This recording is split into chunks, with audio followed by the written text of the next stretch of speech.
تمہارے گھر والے راضی نہیں. ابے اللہ تبارک و تعالیٰ نے اس روئے زمین پر خدا کے بعد اگر کسی کو خالق کہا ہے تو وہ کس کو کہا ہے؟ باپ کو کہا. جی جی بے شک. باپ کو عزت دیا ہے. جی جی. تو اگر تمہارا باپ راضی نہیں تو اللہ راضی نہیں تو کیسے کرے گا؟ تو پھر وہ کہنے لگا کہ لڑکی کے گھر والے بھی راضی نہیں. تو میں نے کہا ایک کام کرو, اگر تم واقعی سچے ہو تو تم بلا لاؤ, میں بات کر لیتا ہوں. تو کہنے لگا نہیں حضرت آپ کو نکاح پڑھانا ہوگا, ہم بھگا لیں گے. مجھ سے کہہ رہے آپ بھگا لیں گے, ہم بھگا لیں گے, ہم بھگا لیں گے. تو میں نے اسے کہا بابو سنو, غور سے سنو. میں نے کہا بابو سنو, یہ موبائل میرا ہے, میں نے خریدا, میں نے اس کو سب کچھ کیا, میں نے اس کو محبت سے اپنے پاس رکھا, اور آج تقریباً 10 سالوں سے 18 سالوں سے میں اس کو اپنے سینے سے لگایا ہوا ہوں. یہ میری چیز ہے, اور پھر تیری مرضی میں آیا تو مجھے بھاگ جائے گا. بھاگ جائے گا, اس کی بپوتی ہے, کیوں بھاگ جائے گا؟ ایک بیٹی, اور مجھے سمجھ نہیں آتا کہ عورتوں کی عقل پتہ نہیں کہاں چلی جاتی ہے. ہم اس کے بغیر جی نہیں سکتے, مر جائیں گے, وہی ٹھیک ہے. ارے عجیب حال ہے, 4 دن خاموش رہو پتہ چل جائے گا تمہیں کون جیے گا کون مرے گا. تمہارا باپ جو تمہارے لیے جیتا مرتا تھا, تمہارا باپ تمہارے لیے سارے جبر اٹھا کے, قرضہ اٹھا کے, ذلت اٹھا کے, سود میں پیسہ اٹھا کے, جو ضرورت پڑی سب دیا کہ میری بیٹی کی سانس بچ جائے, فٹنس بچ جائے, آپ بچا دو. وہ باپ تمہارے لیے کچھ نہیں, اور یہ ایرو ایرو جب تم پھیرو جسے اس کے کیا طریقہ نہیں, تو اپنے باپ کو جو اللہ تبارک و تعالیٰ کی طرف سے اتنی بڑی نعمت ہے, تو جنت میں بنا دیں گے. کون سی ہے جی؟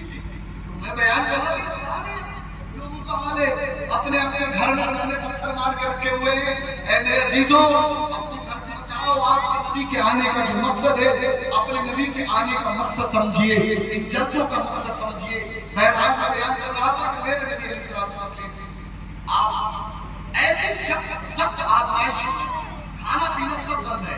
تاریخ اٹھا کے دیکھیے گا, میں چہرے دیکھ رہا ہوں بس آپ تاریخ اٹھا کے دیکھیے گا, میرے نبی علیہ السلام کو تسلیم نہیں, اپنا پیٹ بھرنے کے لیے جی کہے کہ بولو نا یار, پیڑ کے پتے چبائے, آپ کو اگر میں کچا پالک دیتے لیجیے کھا لیجیے, آپ کہیں گے مولانا مزاج تو ٹھیک ہے. آپ کے گھر میں اگر آپ پراٹھے میں اگر گیہوں کی ایک ڈوری نکل جائے تو آپ اپنی بیوی سے نہیں کرے, آنا لگے گا جان بوجھ کے آپ کے نبی کھا رہے ہیں. کس کے لیے, کس کے لیے جی, کس کے لیے کھا رہے ہیں؟ ہمارے نبی علیہ السلام و تسلیم آپ کے لیے ہمارے لیے کھا رہے ہیں. اتنی مشقت اٹھائی, اتنی مشقت اٹھائی کہ علماء کرام نے لکھا ہے کہ جوتا اگر اس کو دباغ کر دیا جائے تو پاک ہو جاتا ہے. اس چمڑے کا اوپر حصہ ہوتا ہے, جب کچھ نہیں ملتا تو اس کو پانی میں ابال کر چوس کے بھوک مٹ جائے, ایک کھجور کا بینا لے کے چوستے. اور حضرت سعد بن وقاص وہ فرماتے ہیں کہ ایک رات میں اٹھا, مجھے اتنی بھوک لگی تھی, اتنی بھوک لگی تھی کہ میرے پیر کے نیچے کوئی گیلی چیز آئی, بھوک کے مارے میں نے اسے اٹھا کے فوراً کھا لیا.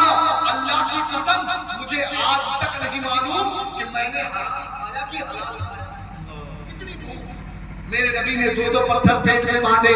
کس کے لیے باندھا, کس کے لیے؟ جو مالک کونین ہے, جو مالک جنت ہے, جس کے بیٹوں کا یہ عالم ہے کہ آسمان سے فرشتے جوڑا لے کے آئے, جس کی بیٹی کا یہ عالم ہے کہ اللہ تبارک و تعالیٰ اس کی چادر تطہیر کی قسم کھائے. ارے انہیں کوئی اور حاجت نہیں تھی, وہ اتنی مشقت اٹھائے, لیکن نبی نے اتنی مشقت, اتنی پریشانیاں صرف آپ کے لیے, ہمارے لیے اٹھائے. اے میرے عزیزو ذرا سوچو, جس نبی کا پیٹ خالی بھوکے رہ کر بھی نبی نے اللہ کی وحدانیت نہیں چھوڑی, کیا جواب دو گے اگر نبی تم سے محشر میں پوچھے کہ تو نے میرے غوث کی فاتحہ بھی کھائی, نماز نہیں پڑھی, تو نے میرے خواجہ کا لنگر بھی کھایا, نماز نہیں پڑھا, تو نے میرے نام پر 11ویں اور 12ویں لکھی لیکن نماز نہیں پڑھا, تیرا پیٹ بھرا تھا لیکن پھر بھی تو اللہ کی وحدانیت کو بول نہ سکا, بتا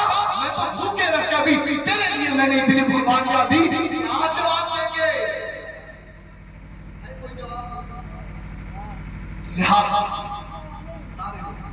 میری بہنیں اور آپ سب وعدہ کریے کہ انشاءاللہ، بولے انشاءاللہ، آج کے بعد سے ہم اپنے نبی کی سنت کے مطابق نماز ادا کریں گے انشاءاللہ۔ کس کے مطابق؟ ذرا زور سے بولیے، نبی کی سنت کے مطابق بولیے، ورنہ آج کل سعودی جانے والے پہلے ٹانگ لا کے کھڑے ہوتے تھے، آنے کے بعد ٹانگ کھول کے کھڑے ہوتے تھے۔ اتنی برائی پھیل رہی ہے، اگر کوئی آدمی کھڑا ہوتے تو اس سے جا کے یہ ساتھ ٹانگ کھول کے کھڑے ہوتے ہیں، آدمی کہتے ہیں ٹانگ کھول کے کھڑا ہونا کوئی پسند کرے گا؟ بعض اللہ ایسی برائی ذہن میں بھر گئی کہ جب مسجد میں جاتا ہے تو ٹانگ کھول دیتے، روڈ میں نہیں کھڑا ہوتا، مسجد میں کھول دیتے۔ تو اس وجہ سے آپ کو یاد دلا رہا ہوں، جو نبی کی سنت کے مطابق نماز پڑھے، بولے انشاءاللہ۔ اتنا لمبا جلسہ کریں گے تو آپ کی فجر خطرے میں پڑے گی، سمجھ گئے آپ؟ تو لہٰذا جلسے کا مقصد کا کام ہونا چاہیے، دکھاوا، پیسہ نہیں، مال لگا ڈالا،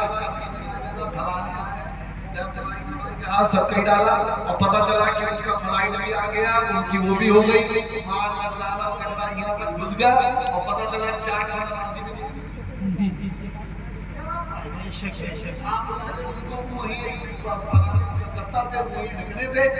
کوئی ضرورت نہیں ہے۔ آپ کا امام، ارے نبی کا ذکر سننا ہے نا، تو جو بھی نبی کا ذکر سنا دے، آپ کے قلوب کو زندہ کر دے، آپ اس سے لذت حاصل کیجئے۔ شاعر سے لذت نہیں آتی، بلکہ نبی سے لذت آتی ہے۔ سبحان اللہ۔ عالم کے تجوید سے لذت نہیں، عالم سے لذت نہیں، عالم جو بیان کرے اس سے لذت ہے۔ آدم مزاج بدلیے، ذہن بدلیے اور قوم کے پیسے کا صحیح استعمال کریں۔ سمجھ رہے ہیں؟